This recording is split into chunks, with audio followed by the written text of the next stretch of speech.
극단적인 생각 과잉을 멈춰라. 이제 인생의 게임이라면 참여하는 것 자체로 상이다. 평범한 성공을 이루는 데 도움이 되는 9가지는 우리가 생각하는 방식, 인지적인 습관에 기초한다.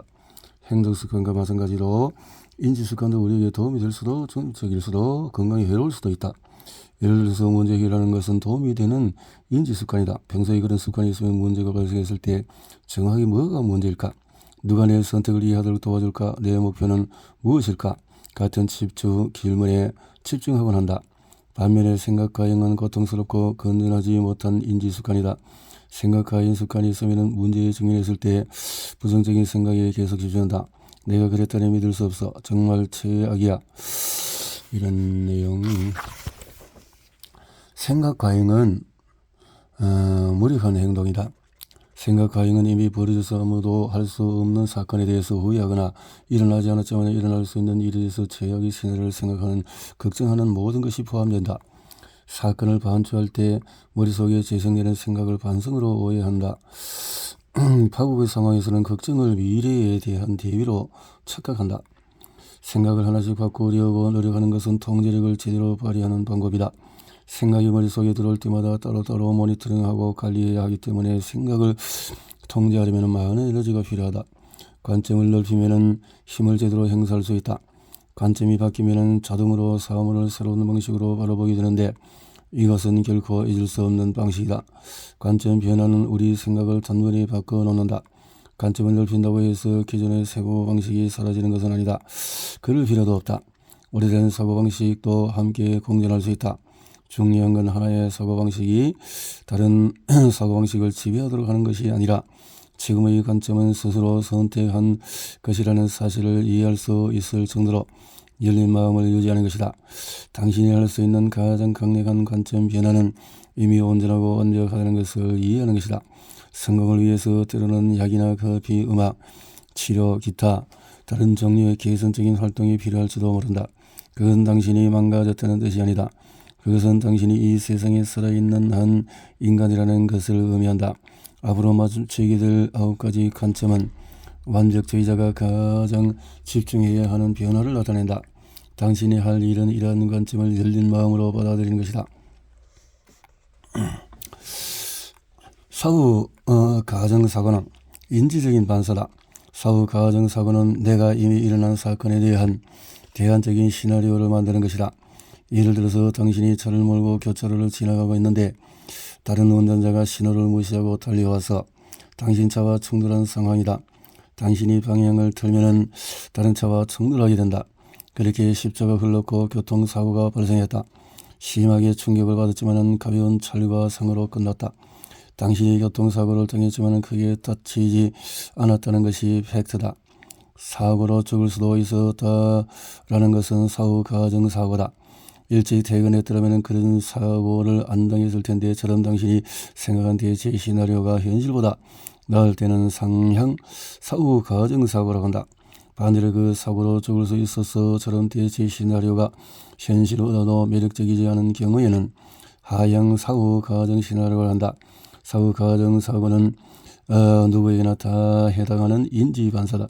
연구에 따르면 우리는 기분과 행동을 조절할 뿐 아니라 미래를 대비하는 데도 도움이 되는 사후 가정 사고로 되돌아간다고 한다. 예를 들어서 상황이 더 나빠질 수도 있다고 생각하면 현재 상황에 감사한 마음 이 커진다. 새롭게 발견한 마음의 부정적인 사건 이후에 중요한 기분 회복 기능을 발휘한다. 우리는 대체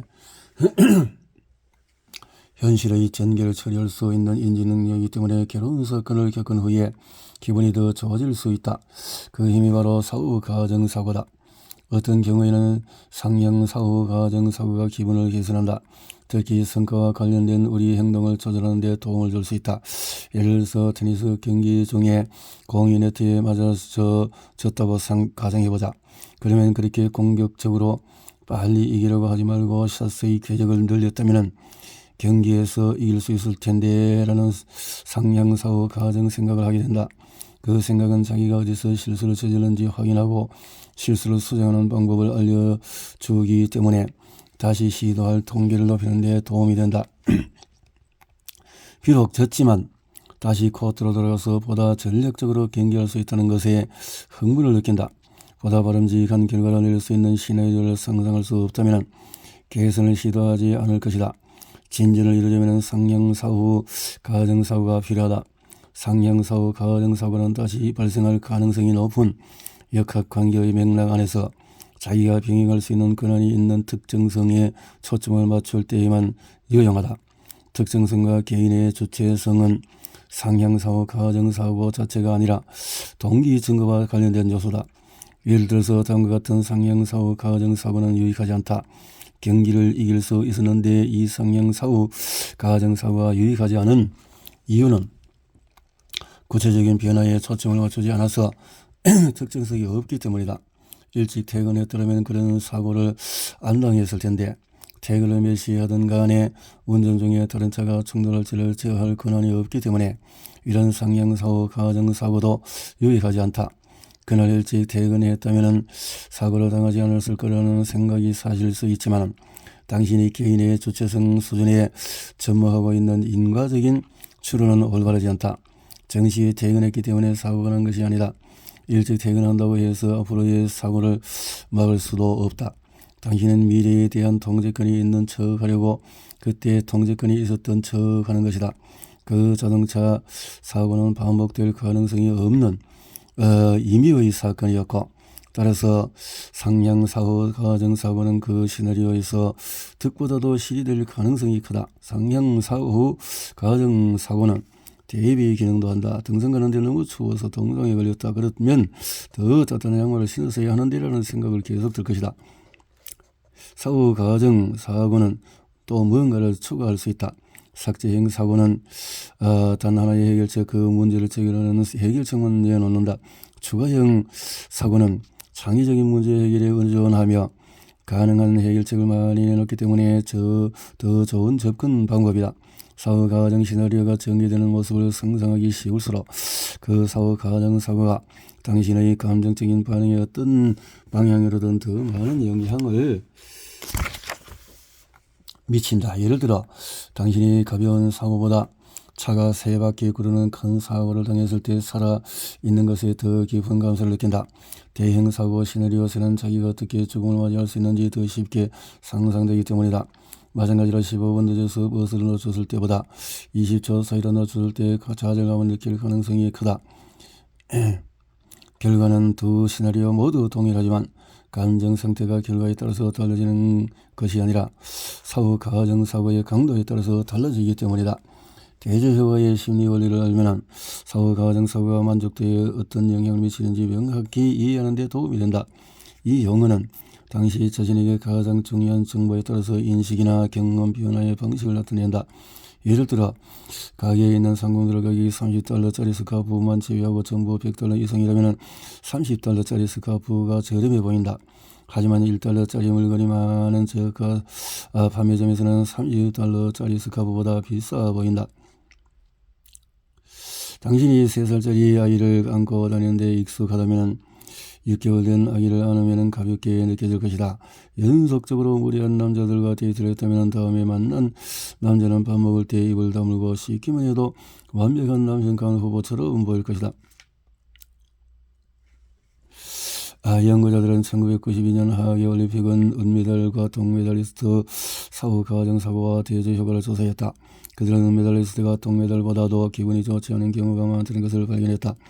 이들이 은메달을 딴 후에 가장 많이 하는 사후 가정사고는 금메달을 딸 수도 있었는데 인 반면에 동메달을 딴 이들은 가장 많이 하는 사후 가정사고는 순위가 들지 못했을 수도 있어 라는 것이다. 연구진의 말처럼 발생했을지도 모르는 일을 상상할 경우에 성과가 좋은 사람이 자기보다도 성과가 낮은 사람에 비해서 오히려 기분이 더 안 좋을 수 있다. 나는 성취도가 높은 완벽주의자들과 상담할 때 원하는 것에 매우 가까이 다가갔다가 결국 그걸 얻지 못한 고통스러운 경험을 받아들이도록 하기 위해 이 하계 올림픽 연구를 자주 강조한다. 실제로 혹은 은유적으로 2위를 차지한 이들이 남들 앞에서 실명감을 드러내면 자존감을 솔직히 드러냈다는 이유로 종종 본의 아니게 훈계를 받는다. 나는 이걸 은메달의 아픔이라고 부르는데 이건 사람들에게 진짜 상처가 된다. 상처를 인정해야 자기 연민을 확장하고 앞으로 나아갈 수 있다. 그렇지 않으면 징벌의 소용돌이에 갇힌다. 상담사들은 내담자들이 사후 과정 사고를 깨닫도록 유도하는 경우가 자주 있다. 왜냐하면 사후 과정 사고는 우리의 의사결정, 만족도, 개인주의, 주체성에 대한 감각, 다시 시도하려는 동기, 좌절, 감사, 후회, 쓰라림 등 모든 것을 알려주기 때문이다. 사후 과정 사고는 우리 삶의 모든 측면에 영향을 미친다. 자신의 사후 과정 사고를 인식하지 못하는 완벽주의자는 길을 잘 못 가고 있는 것이다. 완벽주의자는 이상과 현실 사이의 간격을 아는 이들이다. 그 때문에 사는 내내 사후 가정사고를 한다. 사후 가정사고를 하는 것이 나쁜 것은 아니다. 연구에 따르면 성향사후 가정사고는 부정적 완벽주의자보다 구체적인 추가형 사후 가정사고를 하는 적응적 완벽주의자들의 동기를 증가시킨다. 만약에 사후 가정사고를 인지적 반사로 인정하지 않고 그걸 유리하게 활용할 수 있는 힘이 본인에게 있다는 것을 이해하지 못하면 사후 가정사고가 해롭게 적용할 수 있다. 사후 가정사고가 반사작용이라는 것을 인정하지 않는 완벽주의자는 발생했을지도 모르는 일에 대한 생각을 억지로 멈추려고 애쓰다. 에너지를 낭비한다. 당신은 내가 글자를 읽을 수밖에 없는 것처럼 사후 가정사고도 할 수밖에 없다. 당신은 나라에 놓여있는 개별적인 문자를 보고 그걸 읽고 싶은지 아닌지 결정하는 게 아니라 단어를 보고 동시에 모든 문제를 읽는다. 부정적인 사건과 사후 과정 사고는 동시에 정의된다. 당신은 문제 없이 일이 성공적으로 진행될 보다 실패나 좌절을 겪은 뒤에 사후 과정 사고를 경험할 가능성이 더 높다. 사후 과정 사고에 빠져드는 것을 통제할 수 없지만 이걸 이용해서 만족도와 동기부여를 높일 수 있는 힘이 있다. 사후 과정 사고는 자동 모드로부터 정교한 수준까지 이어지는 연속체 상에서 작동한다. 자동적인 사후 과정 사고는 사건에 대해 반사적인 반응인 반면에 정교한 사후 과정 사고는 당신이 상황을 경험하기로 결정한 방법에 따라서 의식적으로 진행된다. 예를 들어서 반사적으로 은메달의 아픔을 느낀다면 자기가 거의 손이 넣을 뻔한 것, 얼마나 멀리까지 왔는지 획득한 기술, 그 과정에서 느낀 살아있는 기분, 그동안 발전시킨 관계의 목표를 향해 노력하면서 보여준 용감한 태도 등에 대해서 자세히 설명할 수 있다. 사후 과정 사고는 내가 처음에 정보를 체계해야 하는 방식이다. 해당 정보에 대한 의미를 어떻게 구성하느냐는 당신에게 달려있다. 평생을 작고 지루한 연못에서 큰 물고기로 살아가지 않는 이상 항상 모든 일에서 최고가 될 수 없다. 실패의 위험을 무릅쓸 만큼 용감해지면 몇몇 실력자들과 시합을 벌일 테지만 결국 패배할 것이다. 그 패배는 당신이 결과를 알 수 없는 위험에 위축되지 않고 단호히 목표를 추구할 만큼 대담하며 시련을 딛고 나아가는 사람이라는 증거다. 물론 당신의 반사신경이 작동할 것이다. 그것이 반사신경이 하는 일이니까 그런 무의식적인 반응까지 통제할 수는 없지만 의식적인 반응을 선택할 수 있는 힘은 있다. 모든 정신적 구성이 그렇듯이 자동적인 사고와 정교한 사고도 둘 다 선택할 수 있다. 지원은 다양한 형태로 찾아온다. 엘리샤는 상담 도중에 또 어저기 시작했다. 나와 상담하다가 깜짝잡았다는 것은 그것은 내 탓이다. 나는 엘리샤와 함께 그 근황에 대해서 얘기를 나눴고 엘리샤는 육체적으로 많이 지쳤다고 솔직히 말했다. 그는 얼마 전에 셋째 아이를 낳았고 지난달에 복직한 상태였다. 여기에는 아이가 없잖아요. 아무도 날 필요하지 않아요. 엘리샤는 눈을 감고 고개를 들여젖혔다. 난 이 소파가 너무 좋아요. 이 소파를 갖고 싶네요. 난 웃었지만 그녀는 웃지 않았다. 엘리샤는 고개를 들여젖힌 채 눈을 감았다. 그때 그녀의 손이 내 시선을 끌었다. 그녀의 몸 옆에 가만히 놓인 손을 보자 담요를 덮어주고 싶었다. 상담 시간이 20분쯤 남았을 때 이렇게 말했다. 얘기를 들어보니 정말 잠을 좀 자야 할 것 같네요. 당신이 쉴 수 있도록 이 방 커튼을 치고 난 대기실에 있다가 30분 뒤에 돌아오면 도움이 될까요? 다음에 상담이 시작되기도 전에 15분 정도 여유가 있어요. 당신이 여기 있는 동안에 난 밖에서 상담 노트를 작성할게요. 그러면 시간을 유용하게 쓸 수 있으니까요. 다른 사람은 아무도 들어오지 못하게 할게요. 엘리샤는 뭐라 형용할 수 없는 표정을 지었다. 정말요? 네, 그럴게요. 그녀가 말했다. 커튼을 치러 일어서다가 돌아보니 엘리샤는 이미 눈을 감고 누워있었다. 저녁에 내 소파에 누울 때는 신발을 벗으라고 속삭여야 할지 잠시 고민했지만은 심호흡을 하고 그냥 내버려뒀다. 그리고 살그머니 방에서 빠져나왔다가 30분 뒤에 내 사무실 문을 두드렸다.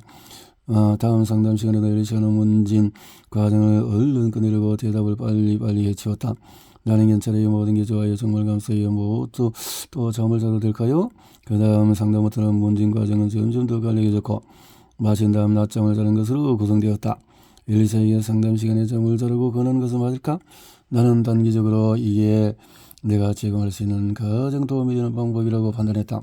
물론 그녀가 내 사무실 안에 다른 곳에서도 잠자는 시간을 늘려야 하겠지만 직장에 복귀해서 유축기로 모유를 짜고 여전히 하이를 하고 다른 어린 자녀를 돌보고 산 후에 호르몬 문제에 대처하느라 너무나 힘든 시간을 보낸 그녀에게는 휴식이 필요했다. 그 수면 상담 때문에 내가 예전에 했던 업무가 떠올랐다. 그때는 상담 시간 대부분을 주거지 마련, 푸드뱅크 등록, 이력서 준비 등에 사용했다. 종합적인 정신건강 지원은 역동적이고 다면적이며 고도로 개별화되어 있다. 당신의 생각과 감정을 정리한 것도 중요하다 하지만 때로는 정신건강을 위해 할 수 있는 최선의 일이 당신이 기대하는 것과 다를 수 있다. 나는 수많은 상담 시간 동안에 구직 활동을 지원하고 힘든 이별을 겪은 사람들을 위로하고 자기소개를 검토하고 예기치 않게 등등 정신건강을 돌보는 것은 식사와 같아서 매일 빼먹지 말고 해야 한다. 실질적인 지원은 우울감이 발생하면 모든 게 힘들어진다.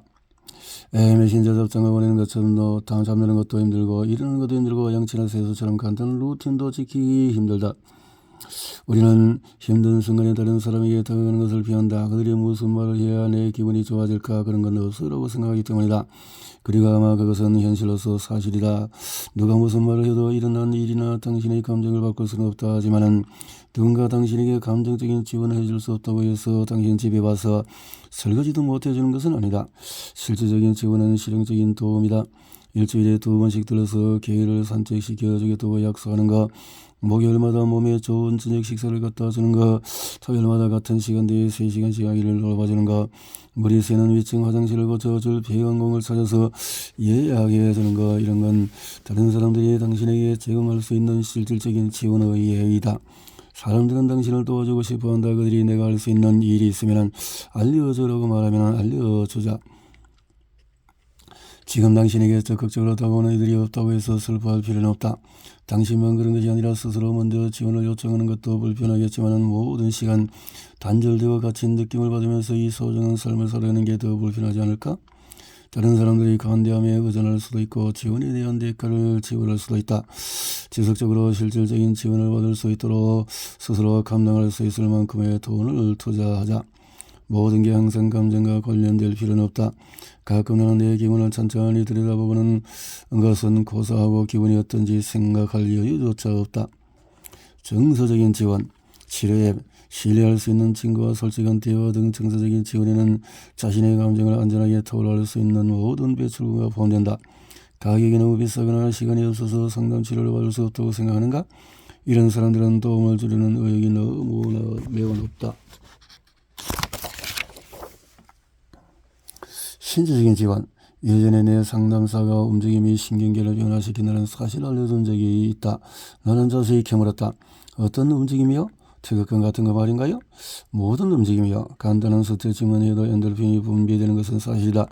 그리고 그 기능의 기적의 영역 같은 수준에 가깝다.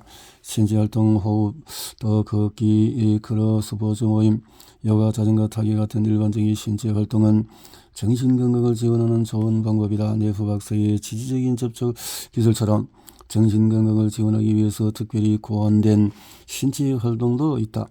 네프의 설명에 따르면 지지적인 접촉은 기분이 나쁠 때 자신을 돌보고 위로할 수 있는 손쉬운 방법이다.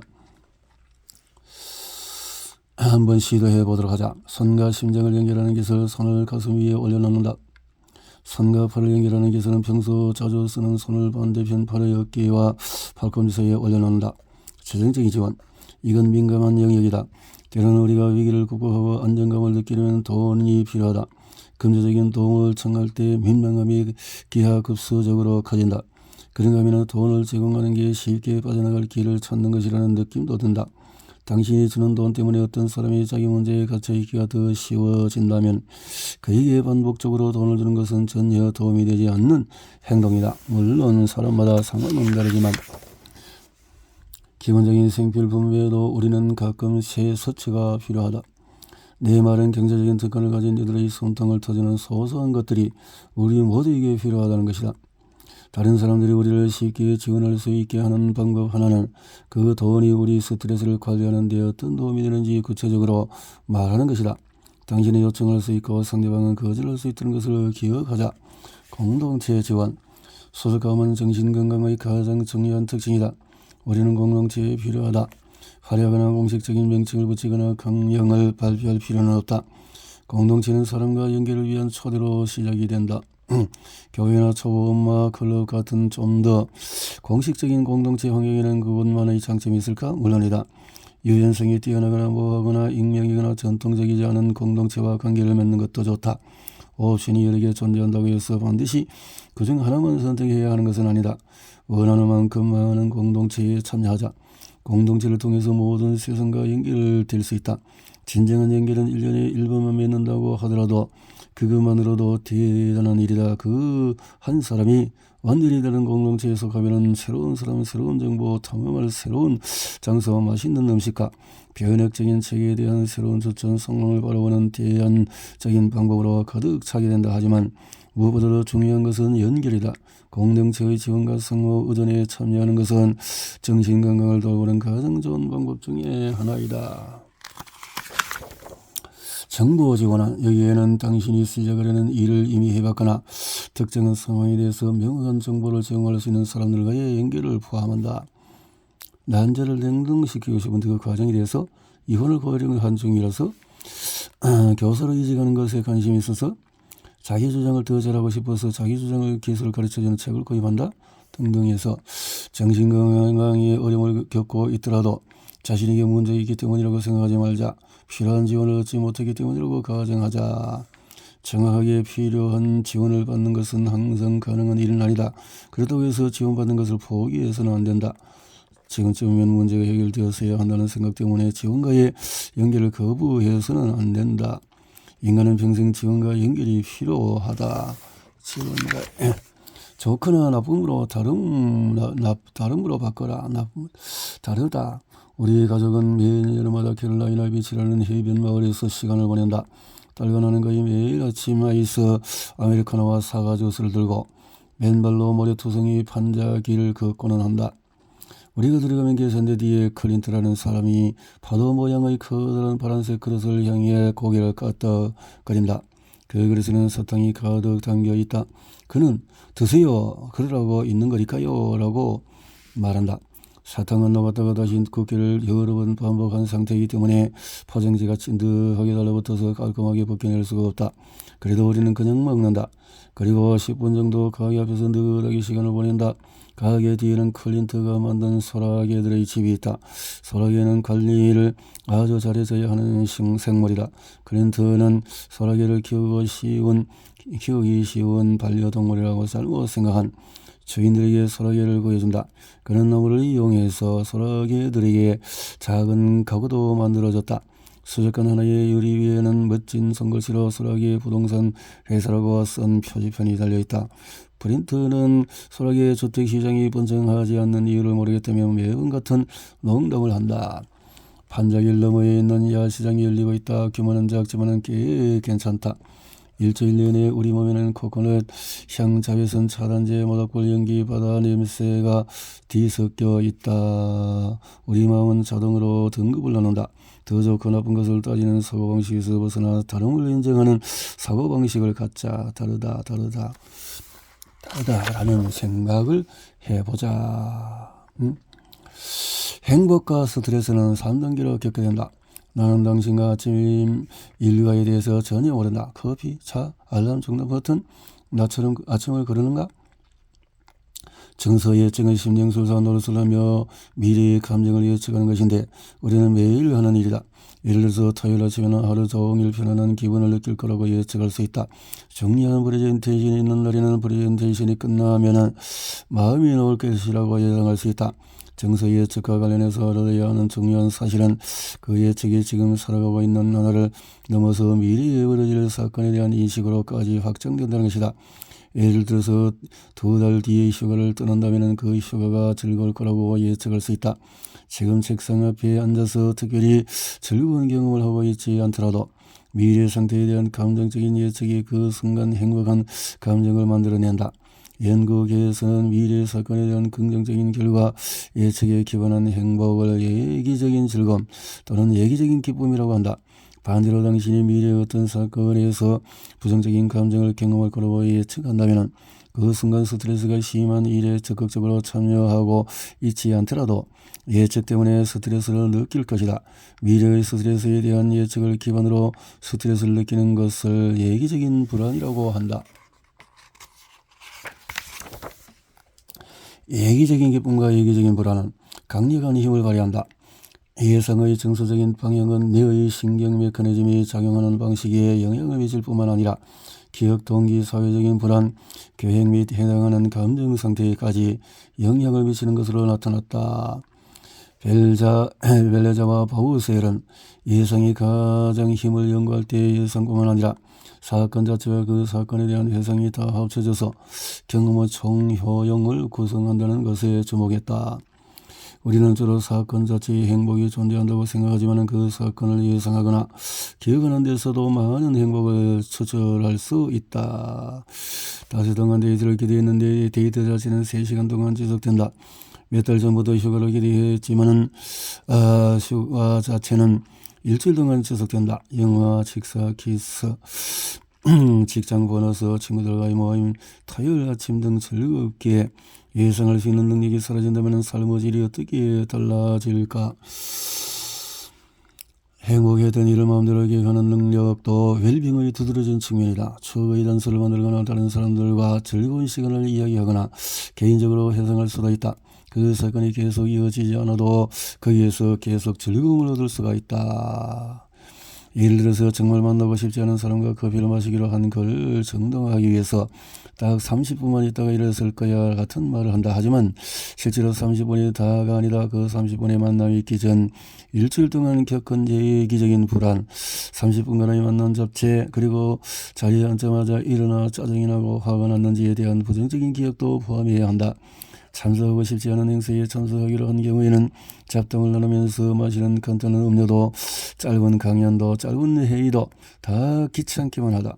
부정적인 사건에 대한 예상은 눈에 띄는 영향을 미칠 수 있다.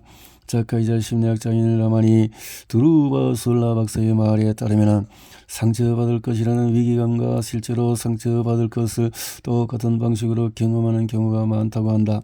아무도 일어나지 않았는데도 괴로움을 느끼는 것이다. 가벼운 게 오히려 더 무겁다. 나는 상담실에 뛰어들어와서 아주 큰 변화가 생겼다고 선언하는 내담자들을 만날 때마다 손으로 치마 주름을 펴면서 심호흡을 한다. 그들은 갑자기 문제를 극복한 것이 믿기지 않는다. 기분이 훨씬 가벼워졌고 아주 손쉽게 심적인 변화가 생겼다. 그러면서 다시는 우울증에 빠지지 않을 것이라고 말한다. 성장의 지속 가능한 전략은 공격성이 아니라 미묘함이다. 점진주의는 미묘한 접근 방식의 한 예이다. 미묘함은 강력한 힘을 발휘하고 감지되지 않을수록 더 효과적이다. 효과적인 미묘함처럼 효과적인 치유도 감지되지 않은 채로 많다. 진행된다. 치유는 크고 거창하기보다 조용하게 이루어지는 경우가 많다. 실시간으로 치유가 너무 느려서 정당한 성장으로 깨닫기 힘들 정도다. 나중에 생각해보면 거기에 진보의 신호가 있었다는 것을 알 수가 있다. 치유는 매일매일 진행되는 일련의 작은 진화이다. 치유를 위해서 엄청나게 많은 일을 해야 하지만 그 일을 같은 강도로 경험할 필요는 없다. 치유를 준비하기 위해서 동기부여, 충동조절, 지원, 취약성, 자기연민 같은 것들이 모두 완벽하게 준비될 필요도 없다. 치유에 필요한 것은 작은 문제에 완벽하게 접근하는 것이 아니라 일관성 있게 접근하는 태도이다. 치유에는 작은 문제의 무게가 훨씬 더 무겁다. 점진주의는 급진적인 자기애, 급진적인 용서, 급진적인 자기관리, 기타 급진적인 모든 것 등 현재 웰빙 분야를 포화시키는 급진적인 추세와 반대된다. 급진적인 접근은 극단적인 접근이다. 치유에 급진적으로 접근하는 것은 극단적인 완벽주의자에게 이상적으로 보일 수도 있지만 대부분 그 반대라는 사실이 입증이 된다. 급진적인 뭐든지 대담해 보인다. 멋진 사람들이 하는 일은 다 같다. 반면에 점진주의는 스릴도 없고 트렌디하지도 않고 다른 사람들에게 얘기할 만큼 흥미롭지도 않다. 심지어 대개의 경우에 눈에 띄지도 않는다. 하지만 점진주의는 조금씩 느리지만 확실하게 진행되는 장점이 있다. 그럼에도 점진주의는 매우 효과적이라는 점을 제외하면 사람들을 설득하기가 힘들다. 치유 과정은 지루한 것도 있지만 아무도 그 얘기를 하지 않는다는 점을 지목해야 한다. 우리는 지루함 속에서 지름길을 찾지만 나는 실생활에서 효과적인 치유의 지름길을 택하는 사람을 본 적이 없다. 당신은 본 적이 있는가? 흔히 식상하게들 말하는 것처럼 꾸준히 하는 것이 지름길이다. 고난과 도전의 차이는 연결이다.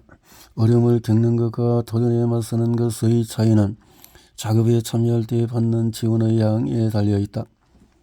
고난을 겪을 때는 고립되어 있기 때문에 지친다. 고립은 에너지를 고갈시킨다. 고립되는 것은 위험하다. 고립되는 것과 혼자 있는 것은 다르다. 후자는 안전한 상태일 수도 있다. 지적, 창의적, 신체적인, 영적인, 정서적인 배양의 한 형태로서 이를 통해서 회복되고 활력을 얻을 가능성이 있다는 얘기다. 반면에 고립되는 것은 결코 안전하지 않다. 고립되면 그 사실을 알도 모르든 안전하다고 느껴지지 않는다. 내담자들은 종종 아니요 안전하다고 느끼는데요. 혼자 있으면 아무도 날 해칠 수 없으니까요 라고 이 말이 반박한다. 위험이 적다라고 느끼는 것은 안전하다는 느낌과 별개다. 안전을 위해서는 연결이 필요하다. 고립되어서 안전하지 않다고 느낄 때는 방어적인 자세에서 모든 결정을 내리게 된다. 결과적으로 당신이 내린 결정은 진실하고 안전한 완벽한 자아를 반영하는 게 아니라 두려움을 반영한다. 어떤 시련이 당신을 죽이지 않더라도 기억이 붕괴될 정도로 심한 트러블을 남길 수도 있다. 죽지 않았지만 중독에 빠질 수도 있다. 죽지는 않았지만 그 압도적인 시련을 어떻게 다녀야 할지 모르는 탓에 자기 자신을 신체적, 정서적으로 학대할 수 있다. 권한 회복력을 보장해 주지 않는다. 당신을 더 강하게 만드는 것은 당신에게 일어난 끔찍한 일이 아니라 그 끔찍한 일에 대처하기 위해서 익힌 회복력 향상 기술이다. 당신을 죽이지 못한 시련을 통해서 더 강해질 수도 있지만 이는 자신의 감정을 느끼고 경험을 처리하고 주변의 보호 요소를 활용하는 경우에만 가능하다. 치유는 단순히 정보나 도움을 주고받는 것이 아니다. 치유는 연결을 주고받는 것이다. 심리학은 병적인 독립체가 고통받는 방식을 살펴보기보다는 우리가 상호우선적인 공동체로서 번영하는 방식을 조사할 것이다. 오프라 윈프리의 정신과 의사 브루스 베이리가 당신이 무슨 일이 있었나요? 라고 지적했듯이 연결은 고통이 아니라 회복력을 구축한다. 연결은 페리 박사가 말한 트라우마와 스트레스에 대한 완충 능력을 제공한다. 페리 연구에서 가장 중요한 발견 중에서 하나는 관계적인 건강이 우리가 겪은 역경보다도 정신 건강을 예측하는 능력이 뛰어나다는 것이다. 페리는 관계적인 건강을 다음과 같이 정의한다. 본질적으로 연결성, 즉 가족, 지역, 사회, 문화권과 맺은 연결의 성격, 질, 양을 가리킨다. 페리의 말은 행복하고 번성할 수 있는 능력에 대한 마지막 결정권을 쥐고 있는 것, 과거에 얼마나 엉망진창으로 살았느냐가 아니다. 지금 당신이 자기 삶에 구축하고 있는 연결의 질이라는 것이다. 연결의 질. 우리는 평생 동안에 예기치 못한 도전과 자기가 선택한 도전을 마주한다. 행복을 추구하는 완벽주의자라면 다른 방법이 없을 것이다. 도전은 불가피하지만 고난은 그럴 필요가 없다. 내가 싫어하는 말 중에서 신은 우리가 감당할 수 있는 것 이상의 시련을 주지 않는다는 말이 있다. 간단하고도 쉬운 것은 아니다. 인간은 간단한 것을 또 복잡하게 만드는 지능을 갖고 있다. 배고프지 않을 때 먹지 않는 것은 매우 간단한 일 아닌가? 또 구남친이 한밤중에 취한 상태로 형편없이 보낸 뭐해 문자에 답하지 않는 것은 간단한 일이 아닌가? 시청할 프로그램을 고르는 것도 매우 간단한 일이다. TV 시청에는 여유로운 행동에 스트레스를 받는 것이 더 어렵지 않은가? 그런데 우리는 그 어려운 일을 해낸다. 더 나은 삶을 살려면 뭘 해야 하는지 누구나 알고 있다. 그건 어려운 수수께 기간이다. 일찍 자고 골고루 먹고 좋은 사람들과 어울리고 엘리베이터 대신에 계단을 이용하면 된다. 몇 가지 간단한 일을 규칙적으로 시작하면 자기 삶을 극적으로 바꿀 수가 있다. 그런데 다들 그렇게 하지 않는다. 완벽주의자들은 복잡하고 야심찬 목표를 정하는 동시에 매우 기본적인 목표 몇 가지를 이루려고 노력하고 있다. 간단하게 한 게 항상 쉬운 것은 아니라는 사실을 잊어버리거나 애초부터 몰랐다면 당신은 왜 당신이 어려움을 겪고 있는지 전혀 이해하지 못한다. 간단한 일이니까 쉽게 할 수 있을 거라는 예상이었을 것이다. 간단한 것과 쉬운 것을 혼동하면 간단한 일에 접근할 때 인내심이나 자기 연민을 많이 발휘하지 않게 된다. 간단한 일의 추가적인 예로는 이제 그만 자야 할 때 TV 끄기, 소리 지르기, 마시기 등이 있다. 인내심이나 자기 연민을 발휘하지 않으면 간단한 일이 어렵게 느껴질 때 자기 처벌로 대응할 수 있다. 현재 상태가 만족스럽지 않기 때문에 가능했을지도 모르는 상황에 대한 역기능적인 사후 가정 사고에 빠진다. 그리고 가능했을지도 모르는 상황이 훨씬 매력적으로 보여서 자기가 실패한 것처럼 느껴진다. 자기가 실패자처럼 느껴지니까 예전에 마음을 열고 받아들였던 모든 것들을 자기 손으로 망가뜨려도 된다고 생각한다. 잘못되고 실패한 자신의 끔찍한 삶에 그런 좋은 것을 끼워 넣다니 말도 안 된다고 생각하기 때문이다. 이 모든 게 당신 머릿속에 있다. 내 친구는 어린 아이들이 몸에 좋은 음식을 먹도록 유도하는데 매우 능하다. 완벽주의자는 자신의 타고난 장점을 활용하기보다 자신의 약점을 개선하는 데 집중한다. 우리는 결핍의 관점에서 정신건강을 바라보도록 훈련받았다. 나는 뭐가 잘못되었고 어떻게 고칠 수 있을까? 그런 생각은 사라져가고 있다. 지금으로부터 30년 뒤의 상담 치료는 무엇이 잘 되고 있고 그 이유는 무엇인가 탐구하는 데 초점을 맞출 것이다. 현장의 강점 기반의 모델을 활용할 때까지 기다리지 말고 먼저 다음에 답해보자. 당신이 손쉽게 제대로 할 수 있는 일은 뭔가? 그와 관련된 기술은 무엇인가? 그 기술을 삶의 다른 영역에 적용한다면 어떻게 될까? 항상 잘 되는 일이 있기 마련이다. 그걸 항상 잘하는 사람은 없지만 그보다 중요한 건 항상 잘못하는 사람도 없다는 것이다. 자신의 강점으로 관심을 돌려보자. 하지만 통찰과 자기 인식을 얻는 것은 어떨까? 어떻게 잠재력을 발휘하기 위해서 노력할 수 있을까? 생산적인 자기 개선 요소는 수학 최강의 법칙을 고려한다. 자기 약점을 이해하는 것은 기본적인 통찰력만으로도 충분하다. 자기가 어떤 일을 잘하는지 못하는 이유에 대해서 뉘앙스를 파헤치는 것은 필요한 일도 아니고 유용하지도 않다. 강점을 극대화하는 데 집중하면서 동시에 약점을 관리할 수 있다. 자기가 잘하지 못하는 일에 진정한 열정을 품고 있다면 그것은 약점이 있는 것과 다르다. 그건 단지 당신이 초보자라는 것을 의미할 뿐이다. 열정을 품은 일을 하기 위한 기술을 개선하려고 할 때에는 밀려나는 게 아니라 끌려가고 있기 때문에 에너지가 낭비되지 않는다. 완전히 다르다. 당신이 이미 가지고 있는 강점을 다듬자. 자기 재능에 많이 의지하면 잠재력을 폭발시킬 수 있다. 자기 재능을 무지하면서 단점만 분류하려고 하면 잠재력 폭발이 중단된다. 당신의 재능은 본인에게 간단하고 쉬울 것이다. 그런 재능은 우리에게 쉽게 다가오기 때문에 재능의 가치를 과소평가해서는 안 된다. 시간 관리보다도 에너지 관리가 중요하다. 에너지 관리가 중요하다. 시간 부족은 현대인의 가장 큰 불만이다. 다들 시간이 더 많았으면 좋겠다고 한다. 우리에게 시간이 더 있으면 가족과 더 많은 시간을 보내고 규칙적으로 운동하고 여행을 하고 책을 쓰고 몸에 좋은 식사, 잠을 보충하고 작업을 하고 데이트하고 당신을 필사적으로 15분의 여유를 찾으려고 하는 것이 아니다. 어쩌면 쓰레기 같은 TV 프로그램을 1시간을 보고 그 다음에는 인스타그램을 여기저기 헤매고 다녔다. 당신이 간절히 원하는 것은 그런 일을 할 시간이 아니라 그런 일을 할 에너지이다. 에너지다. 그러는 거네요. 물론 정당한 사유 때문에 시간을 내지 못하기도 하지만 쇠고딘 말처럼 그게 당신과 같은 상황에 처한 모든 사람에게 해당되는 이유가 아니라면 그것은 변명일 뿐이다. 심리학자들은 오래전부터 미루는 게 시간 관리 문제가 아니라 감정 조절 문제라는 것을 알고 있었다. 에너지 관리에 집중하지 않으면 경계도 없고 회복 기간도 없는 하루를 보내게 된다. 에너지가 중요하다. 에너지를 보호, 저장, 보건, 구축하기 위해서는 하는 작업은 모두 생산적이다. 생산적인 활동에는 잠자기, 음악 듣기, 서점에서 뭐 등등 농구, 샤워 모든 것들이 에너지를 그래서 에너지, 프리미엄급 에너지를 유지하면 잠재력을 발휘하기 위해서 끝없는 노력에 필요한 체력을 제공한다. 에너지. 여가 시간에 길을 잃어서 일터로 들어가지 못할까봐 걱정할 필요는 없다. 당신은 완벽주의자다.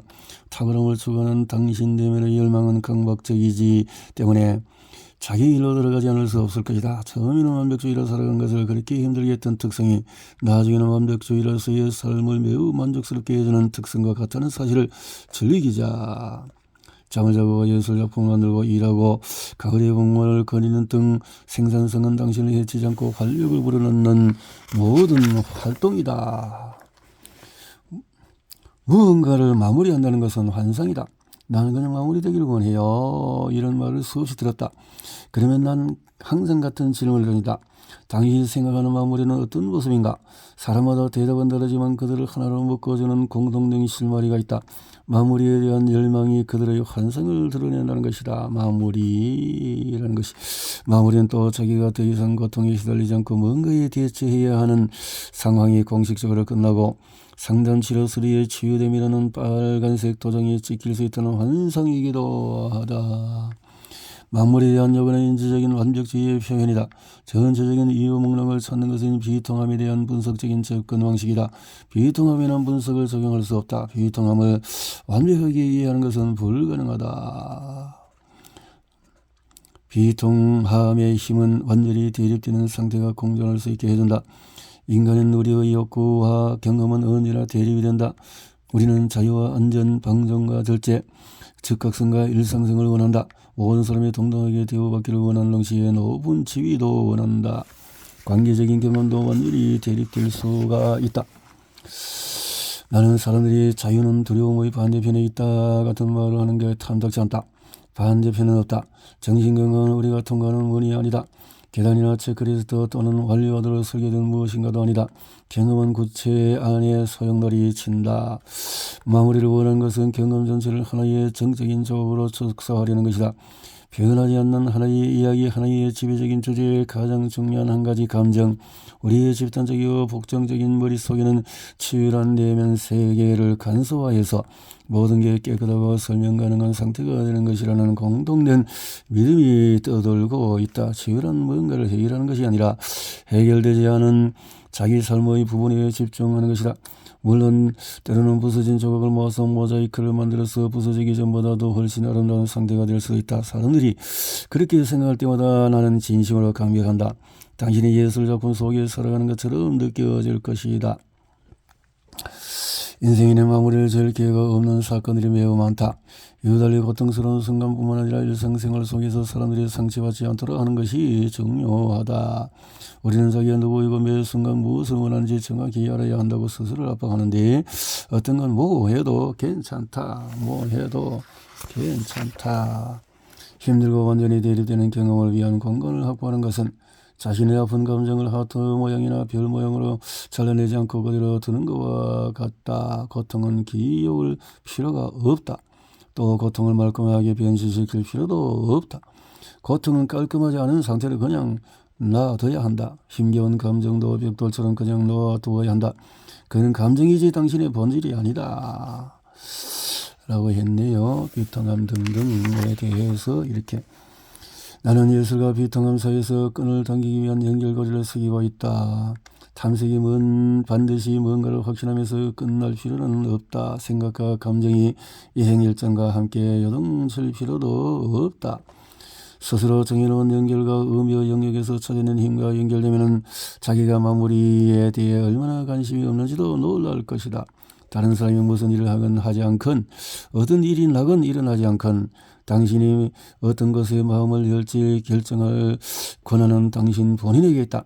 계속해서 말하지만 당신 본인의 의사가 가장 중요하다.